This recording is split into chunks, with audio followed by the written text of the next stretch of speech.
My name is Evelyn. I am 38 years old. 12 years ago, I married Thomas. Back then, I thought I had everything. A loving husband, 2 wonderful children, and a life that felt complete. But life has a way of shattering illusions. For 7 years, we built a home together. I trusted him. I believed in us. Then one day he walked away, just like that.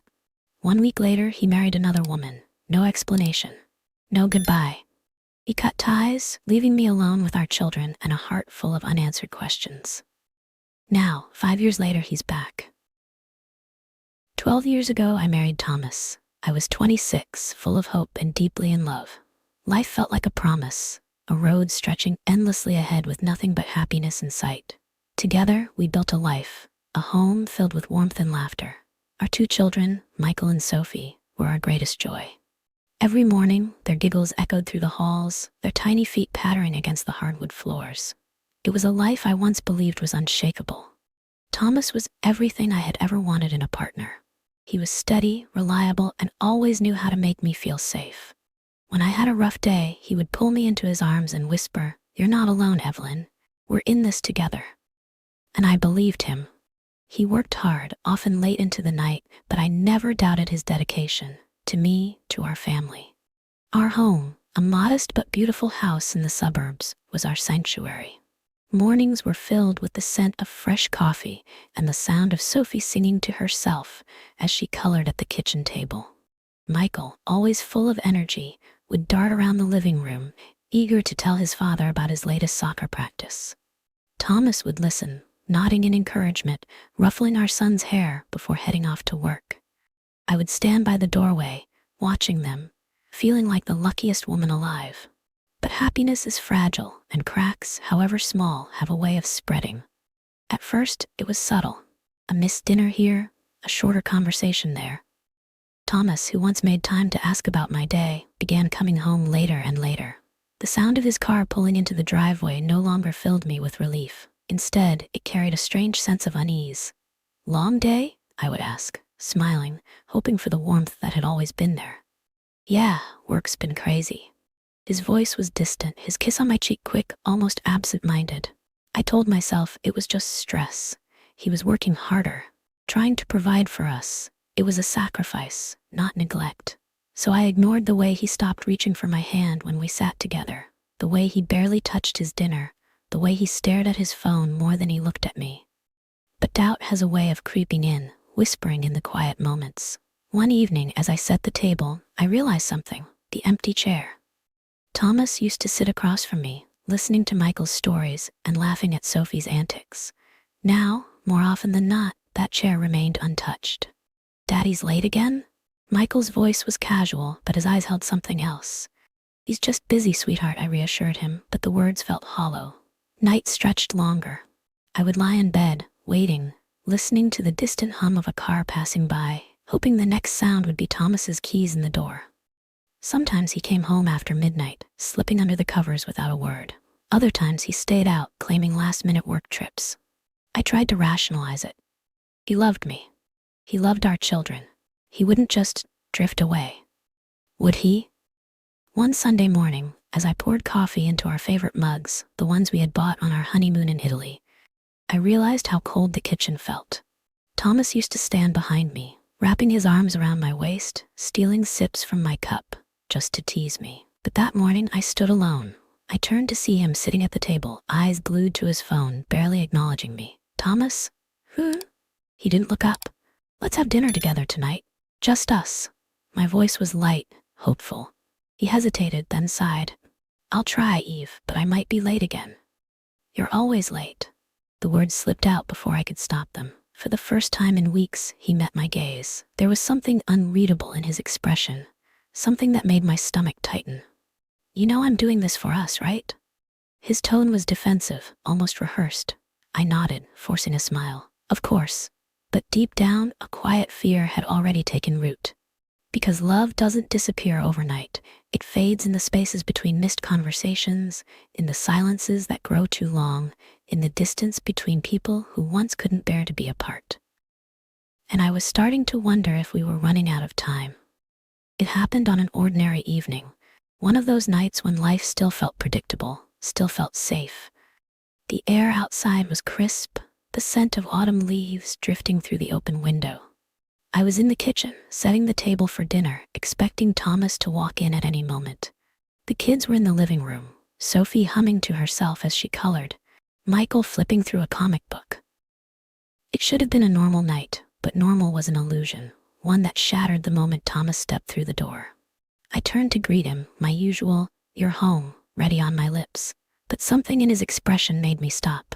His shoulders were stiff, his face tense. He wasn't just tired. He was distant, removed. "We need to talk," he said, his voice quiet but heavy. A chill ran down my spine. "What is it?" I asked, my hands instinctively gripping the edge of the countertop. He exhaled, rubbing his forehead as if bracing himself. And then, with the kind of calm that only comes when a decision has already been made, he said it. "I've met someone else." The room seemed to tilt. My heart pounded so hard it drowned out the sound of Sophie's humming, Michael's pages turning. For a second, I thought I hadn't heard him right. "What?" My voice came out small, fragile. "It's been going on for a while," he continued, avoiding my eyes. "I didn't mean for it to happen, but I love her. I'm leaving." The words didn't make sense.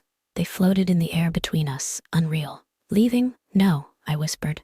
"No, Thomas, we have a family. You don't just—" "Evelyn," he interrupted, his voice sharper now as if my refusal to accept his words was inconvenient. "I've made my decision.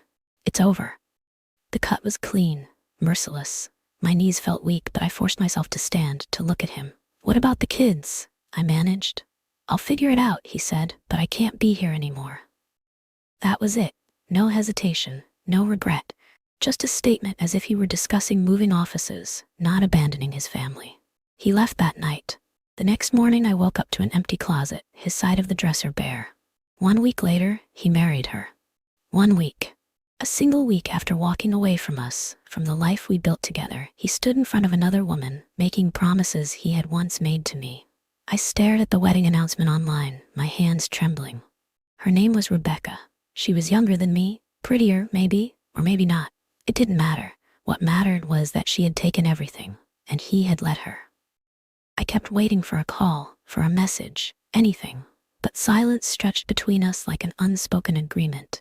Michael asked about him every day at first. "When is Dad coming back?"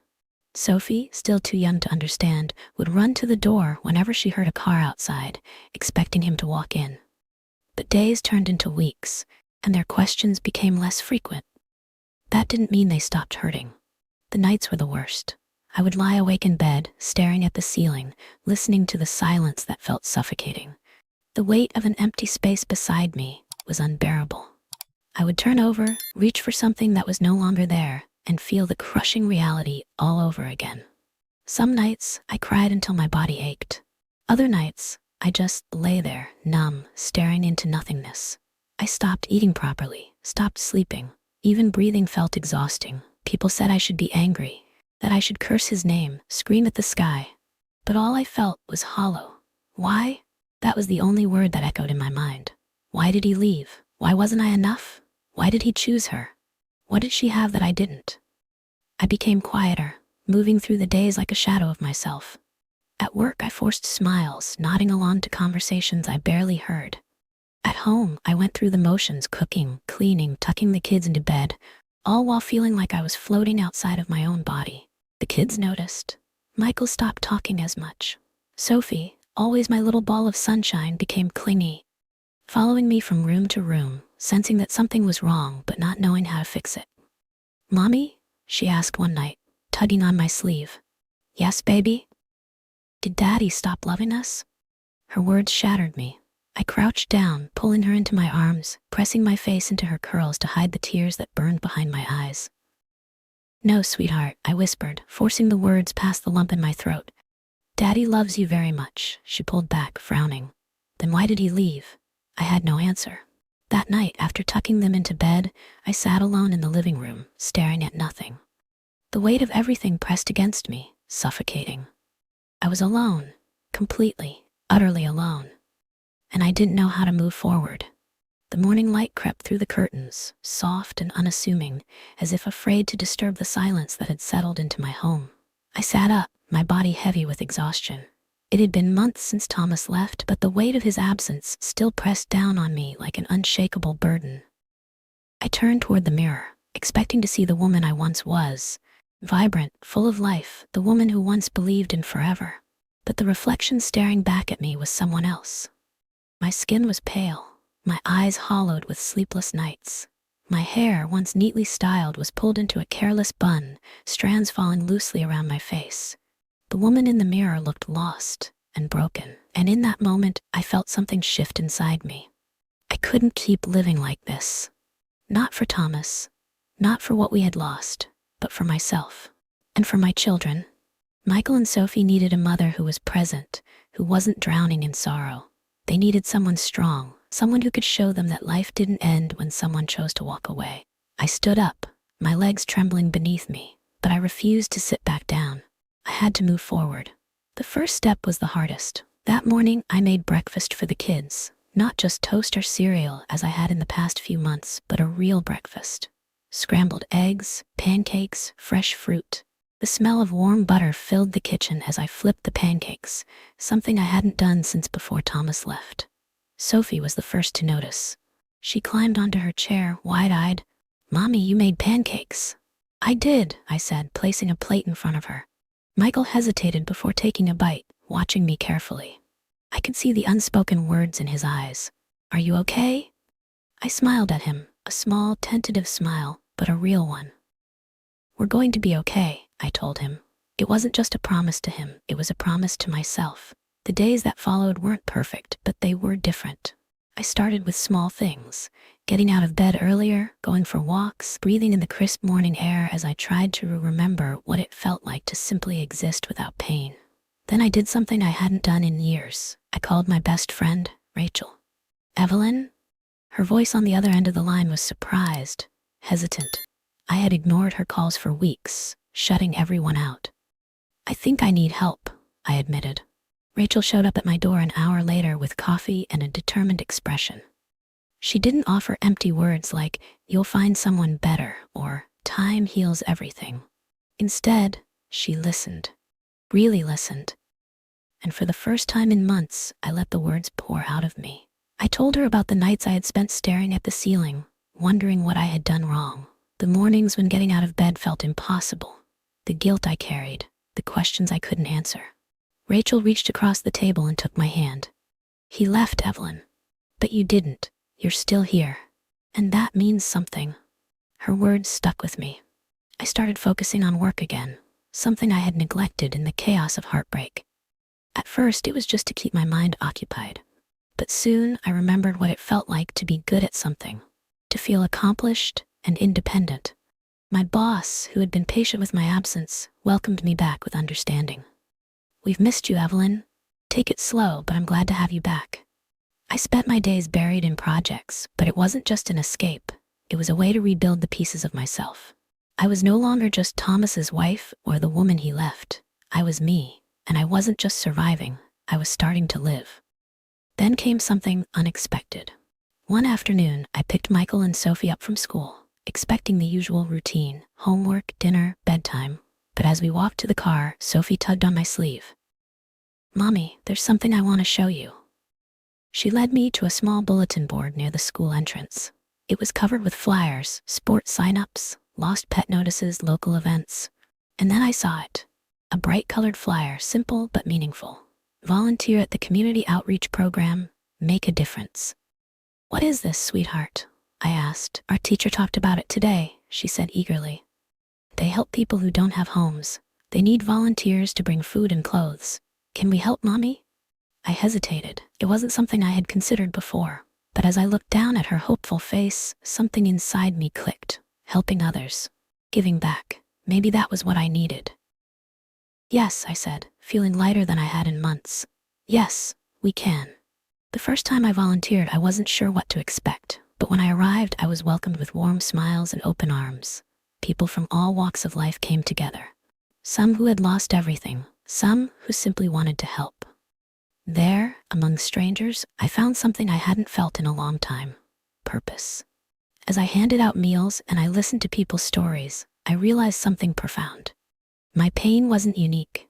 There were others who had lost, who had been abandoned, who had faced things far worse than I had, and yet they kept going. So why couldn't I? Months passed. The house felt warmer, the silence less heavy. Sophie laughed more, Michael talked more, and I smiled, really smiled. I still had bad days. Moments where the past tried to creep back in, where I remembered the man who once held my hand, the promises that had turned to dust. But those moments no longer defined me. I wasn't the woman Thomas left. I was the woman who kept going. And as I looked at my children, at the life we were rebuilding, I finally understood something. Life doesn't stop when someone walks away. It begins again. 5 years had passed. 5 years since Thomas walked away. Since he married another woman 1 week after leaving me. Since he cut all ties, disappearing from our lives as if we had never mattered. In that time, I rebuilt myself. Slowly, painfully. I learned how to live without him, how to be strong for my children, and how to find purpose beyond the ruins of what once was. And just when I thought the past had settled into a distant memory, he came back. It was a cold autumn afternoon, the kind where the air felt sharp against the skin.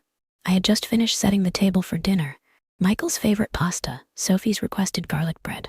The smell of warm sauce filled the kitchen, and for once, everything felt peaceful. Then the doorbell rang. At first I assumed it was Rachel or one of the neighbors.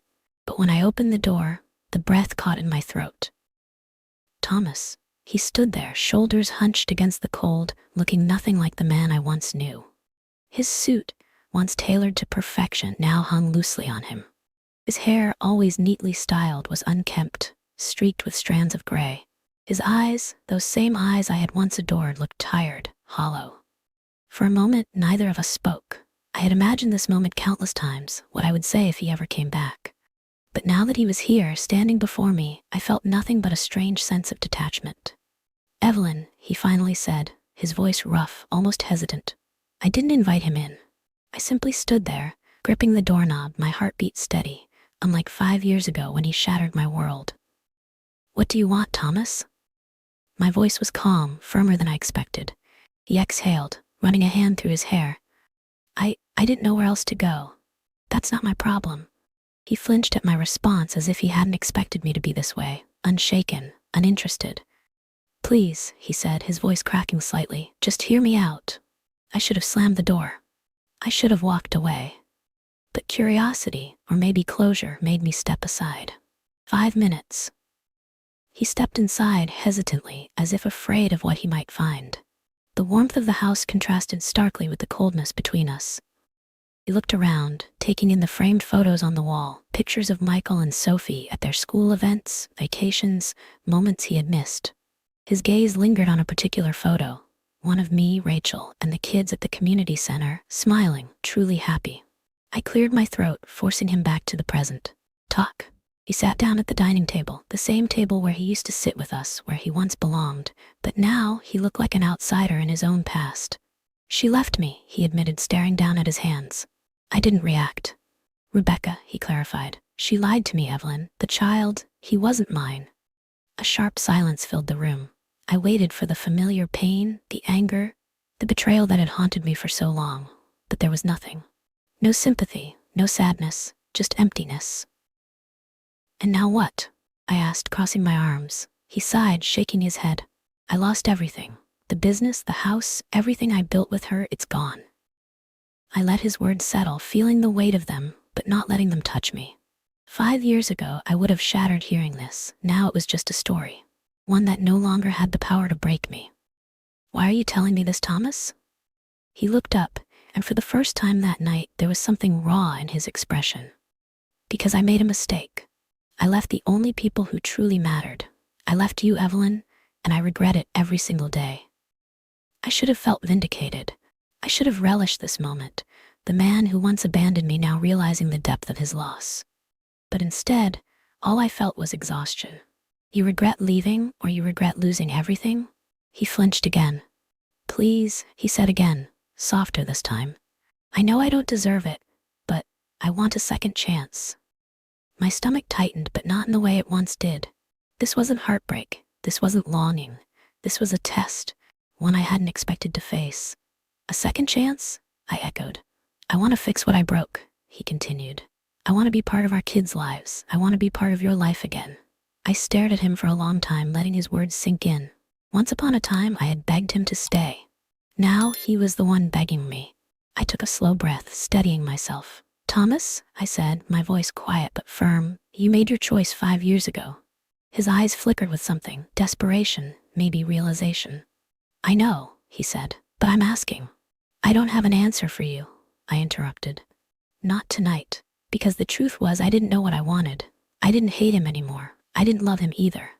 All I knew was that the man sitting before me was nothing like the man I had once married. And I wasn't the woman he had left behind. The days following Thomas's return felt like walking through a storm that had long passed, silent but heavy, carrying the scent of something that once was. His words, his regrets, his desperation lingered in my mind, but unlike before, they didn't consume me. I wasn't the same woman he had left behind. I had spent years piecing myself back together, learning how to breathe without waiting for someone to love me, to choose me. And now, as he stood there asking for another chance, I realized something. I had already chosen myself.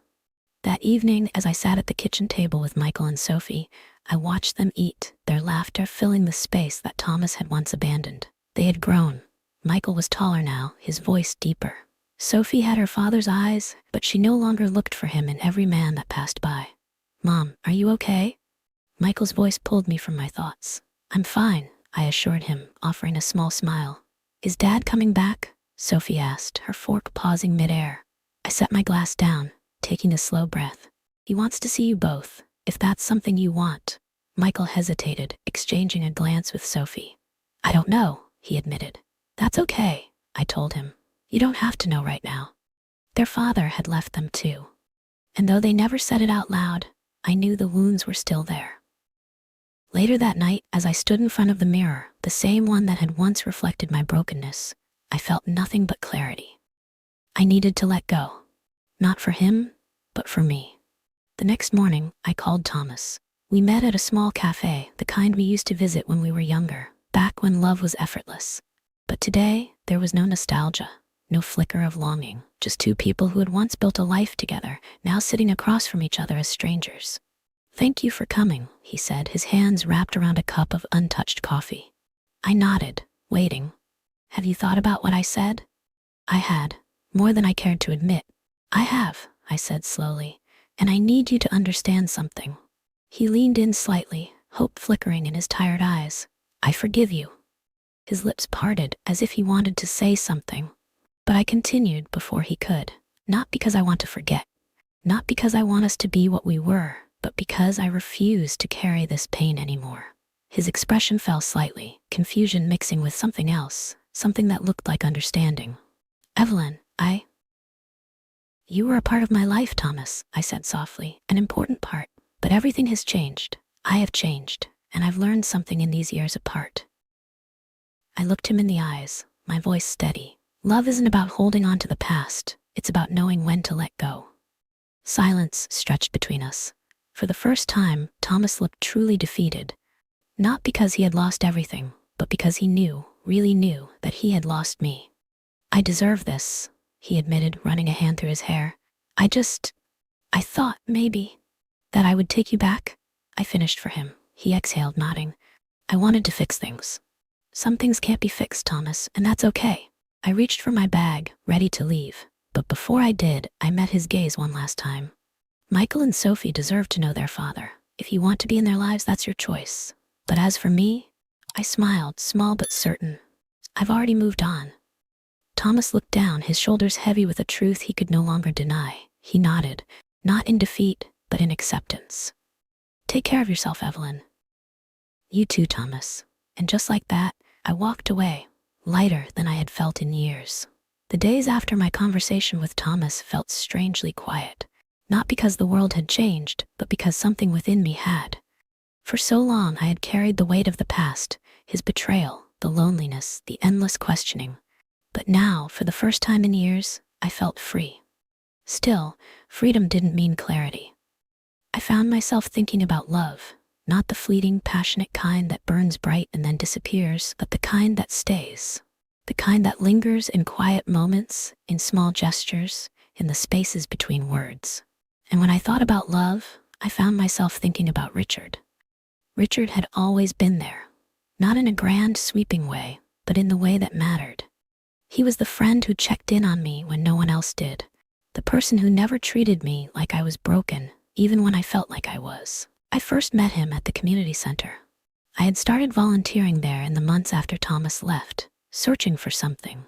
Purpose, distraction, anything to keep me from drowning in my thoughts. Richard had been part of the program long before me, always working behind the scenes, never drawing attention to himself. He wasn't the kind of man who made promises he couldn't keep. He wasn't the kind of man who said things just to hear himself talk. He was steady and present, the kind of presence I had never realized I needed. One evening, I found myself at the community center long after most of the volunteers had left. The day had been exhausting, but in the best way. Helping others had become more than just a way to pass the time. It had become a part of me. I was stacking chairs when I heard footsteps behind me. "You know," Richard's voice was warm, teasing, "you don't actually have to clean up everything by yourself." I turned to find him leaning against the doorway, arms crossed, his usual easy smile in place. "I like keeping busy," I admitted, setting down the last chair. "Yeah," he said, watching me. "I've noticed." Something about the way he said it made me pause. He had noticed, not just now, not just today, but always. "You work too hard," he continued, walking over to grab his coat. "When was the last time you did something just for you?" I hesitated. "I don't know," I admitted honestly. "Then let's change that," he said, handing me my coat. "Come on, I know a place." We ended up at a small cafe tucked away in a quiet part of town. It wasn't fancy, but it was warm, the kind of place where people didn't rush. I wrapped my hands around the cup of tea he had ordered for me, letting the warmth seep into my fingers. Across from me, Richard stirred his coffee, watching me with the same patient expression he always had. "You seem different," he said after a moment. "Different how?" "Lighter," he mused, "like you finally let go of something heavy." I thought about that, about Thomas, about how for so long I had been holding on to something that had already let go of me. "Maybe I have," I said softly. He nodded as if he had expected that answer. Silence settled between us, but it wasn't uncomfortable. With Richard, it never was. I found myself watching him, really watching him. The way he carried himself, the way he always listened more than he spoke. He wasn't the kind of man who demanded attention, but somehow he always had mine. "Richard," I said, breaking the silence, "why have you always been so kind to me?" He looked up as if the question surprised him. "Because you deserve it," he said simply. "Because you're more than what happened to you." Something tightened in my chest. He wasn't trying to impress me. He wasn't saying what he thought I wanted to hear. He was just him, and maybe that was what love was. Not grand declarations or empty promises, but quiet constancy. I smiled, a real one this time. Maybe love wasn't about words at all. Maybe it was just about being there. For the first time in years, my life felt still. Not the kind of stillness that comes with emptiness, but the kind that comes with clarity. The kind where you can finally hear your own thoughts without the noise of doubt, regret, or fear drowning them out. Thomas was in the past, not as a ghost that haunted me, not as a wound that refused to heal, but as a closed chapter, one that I no longer felt the need to revisit. But as I let go of him, another question began to surface. Am I ready for love again? It wasn't an easy question to answer. That evening, I found myself sitting on the porch, wrapped in a blanket, watching the sky turn from soft orange to deep blue. The air was crisp, carrying the scent of autumn leaves. Somewhere in the distance, a dog barked. A car passed by, its headlights briefly illuminating the quiet street. I had spent so much time rebuilding myself that I hadn't allowed myself to consider this possibility, that love could exist again, that it could look different, feel different, and still be real. And then there was Richard. He had been there all along, not pushing, not asking for anything, just present. He was the one who had brought me coffee on mornings when I barely had the energy to function. The one who had sent me texts at the end of long days just to check in. The one who had listened without offering to reassurances or telling me how I should feel. I had always thought love needed to be loud, consuming, and overwhelming. But with Richard, it was quiet, steady. And maybe that was what scared me the most, because this wasn't a rush of infatuation. It wasn't the kind of love that swept you off your feet and left you breathless. It was the kind that stayed. And for someone who had been left before, the idea of something lasting felt almost too good to be true. The next day, I saw him again. I was at the community center, helping organize supplies for an upcoming event when Richard walked in, carrying a box of canned goods. "Need some help?" he asked, setting the box down with a small grin. "Always," I replied, smiling back. He started unpacking the cans, arranging them neatly on the shelves. For a while, we worked in silence, the kind that felt natural, not forced. Then, without thinking, I said it. "Why have you always been so patient with me?" He paused for a moment, then turned to face me. "Because I know you," he said simply, "and I know you don't rush things that matter." I swallowed, feeling something shift inside me. "I'm not the same person I was, Richard. I know, and I don't know if I'm ready for this. For us." He nodded as if he had expected that. "Then don't be. Just be here. Let it happen when it happens. No pressure, no expectations, just the space to feel, to decide for myself." I had spent years waiting for love to prove itself. But maybe love wasn't something that had to be proven. Maybe it was something that simply existed, waiting for me to see it. And standing there looking at him, I realized I already had. For the first time in a long time, my heart didn't feel hesitant. It didn't feel like it was second-guessing itself. It felt natural, and I let it. I once believed love was something that needed to be fought for, held onto with everything you had, even when it slipped through your fingers. I thought that if you tried hard enough, sacrificed enough, and endured enough, it would stay. But now I knew better. Love wasn't supposed to feel like a battle. It wasn't supposed to be something you had to convince someone to give you. It wasn't about waiting for someone to realize your worth only after they had lost everything. Love was simple. Love stayed. It had been weeks since Thomas's return, since the moment I told him that I had forgiven him but would never go back. There was no anger left in me, no resentment, only a quiet understanding of the past and the role it had played in shaping me. But that chapter was closed. Now, as I sat on the back porch watching the autumn leaves swirl around the yard, I felt something else: peace. Michael and Sophie were playing on the grass, laughing as they chased each other, their voices blending into the soft rustling of the wind. And beside me, Richard sat with a cup of coffee in his hands, watching them with the same quiet warmth he had always carried. It was such a simple scene, but for the first time in years, I felt like I was exactly where I was supposed to be. "You're thinking again," Richard said, his voice breaking through my thoughts. I smiled, shaking my head. "I do that sometimes." "I've noticed," he teased. I turned to look at him, really look at him.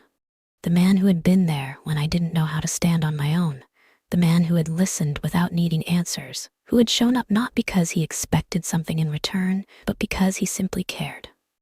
For so long I had convinced myself that love had to be grand, dramatic, overwhelming, that it had to come with declarations and promises, with fire and intensity. But love wasn't always fireworks. Sometimes love was a steady hand on your back when you felt like you were falling. Sometimes love was a quiet presence beside you, asking for nothing, giving everything. And Richard, he had been all of that. "Richard," I said, turning to face him fully. He looked at me, patient as always. "I think I've been scared." His expression softened. "Scared of what?" "Of this," I admitted. "Of letting myself love again, of choosing someone new after everything." He nodded as if he had known this all along. "You don't have to rush anything, Evelyn," he said. "I'm not going anywhere." That was the thing about him. He never pushed, never demanded. He had been waiting, not because he expected me to love him, but because he wanted me to choose him when I was ready. And sitting there, watching the way he fit into my world, how naturally, how effortlessly, I realized I already had, not because I needed him, but because I wanted him. Later that evening, as the sun dipped below the horizon, Michael and Sophie ran up to us, breathless and laughing. "Mom, can we go to the park tomorrow?" Sophie asked, climbing onto my lap. "Can Richard come too?" Michael added, glancing at him with an almost shy smile. I looked at Richard, who raised an amused eyebrow but said nothing, waiting for me to answer. And just like that, the decision was made. Of course, I said, wrapping an arm around Sophie. We'd love that. Richard didn't say anything, but when I turned to look at him, there was something in his expression. Something warm, something certain. I reached for his hand, and this time I didn't let go. Because love wasn't about waiting for someone to come back. It was about choosing the person who never left. Forgiveness is not about rewriting the past. It's about freeing yourself from it. For years, I carried the weight of Thomas's betrayal, mistaking closure for something he needed to give me. But the truth was, I already had it the moment I chose to stop waiting. I didn't forgive him to ease his guilt. I forgave him to release myself from the pain that had kept me from moving forward. I forgave because I refused to let his choices define my ability to love again. And love, real love, was never about who left or who returned. It wasn't about words spoken too late or regrets whispered in the dark. Love was about presence, about someone who stayed, who showed up every day, not because they had to, but because they wanted to. That's why I chose Richard, not because he made grand promises, but because he never had to. Not because he filled a void, but because he never let me feel empty in the first place. As I sat beside him, my children laughing in the background, the weight that had once chained me to the past was gone. Forgiveness didn't bring me back to where I started. It set me free. Free to love again, but this time with someone who had never left.